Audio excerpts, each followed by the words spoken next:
In a busy city full of honking rickshaws, barking street dogs, and chai stalls that never seemed to close, lived 5-year-old Kunj and his 3-year-old sister Gunja. Their father's new posting had brought the family to a lively neighborhood where their home was a cozy two-story house perched above a street that sounded like a permanent festival. Inside the house was a cheerful chaos, colorful cushions everywhere. Ma's kitchen, smelling of spices, strong enough to wake up the neighbors. Their living room was a cozy, colorful space where the sofa promised instant comfort and the TV flickered like a nervous storyteller. But the real attraction of the house was outside. Right below the balcony was a giant heap of sand, a mountain of golden temptation left behind by the construction workers building a strange looking annex. To most adults, it was a pile of building materials. To Kunj, it was an adventure kingdom. The next afternoon, the sun was blazing, the city was sleepy, and Ma had just finished a huge Sunday lunch, which meant only one thing. She was enjoying her legendary Sunday curry nap. Kun's eyes sparkled like a mischievous spirit. He whispered to Gunja, Operation Sand Mountain begins now. Gunja blinked nervously, but Ma said we should not play near the workers downstairs. Kunj folded his arms proudly. Gunja, please. I'm the tantrum master. Nothing happens without my permission. Gunja wasn't completely convinced, but the adventure was calling. The two tiny rebels tiptoed downstairs like a secret agents. The yard looked like a chaotic construction battlefield. Bricks stacked like giant towers, cement bags slouching like tired uncles after lunch, and the workers hammering loudly in dusty lungis. But Kunj saw only one thing, his sand kingdom. Kunj jumped onto the sand heap like a victorious explorer. Welcome to Castle Kunjgarh, he announced. He began building a castle so crooked it looked like it might fall asleep. Gunja carefully sculpted a small sandy puppet. This is Sandy Raja, she declared proudly. Soon the sand war began. Sandballs flew, giggles exploded. At one point, they even chased a tiny crab that ran away looking very confused about the whole situation. Within minutes, the children were no longer children.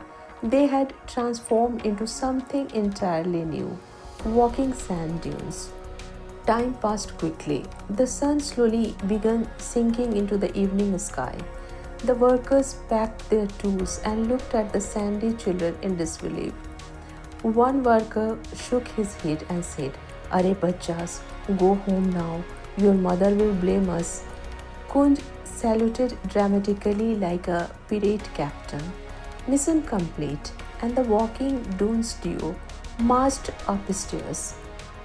Upstairs, the house was unusually busy. Ma was rushing between kitchen and the living room. Papa's office colleague had come to visit. One uncle in perfectly starched kurta was sipping tea like a royal critic. Beside him sat Auntie, whose elegant sari clearly required at least 3 hours of preparation. They were discussing promotions, office politics, and other mysterious adult topics. Just then, Ma called out cheerfully, Kunj, Gunja, come greet uncle and auntie. And then the siblings entered the room, slowly, proudly, like two victorious desert warriors. Except, sand poured from their clothes like a waterfall. Their hands were coated in dust. Their clothes looked like they had survived a desert storm. Gunja's pigtail had turned into sandy dreadlocks. The living room froze. Uncle nearly choked on his tea. Auntie clutched his purse as if a sand tornado might attack. Oh, She muttered politely. Ma turned slowly. Her smile was still there, but behind it was a look that said, "We will discuss this later." Through tightly clenched teeth, she said, "Kunj, Gunja, go wash your faces and change your clothes right now."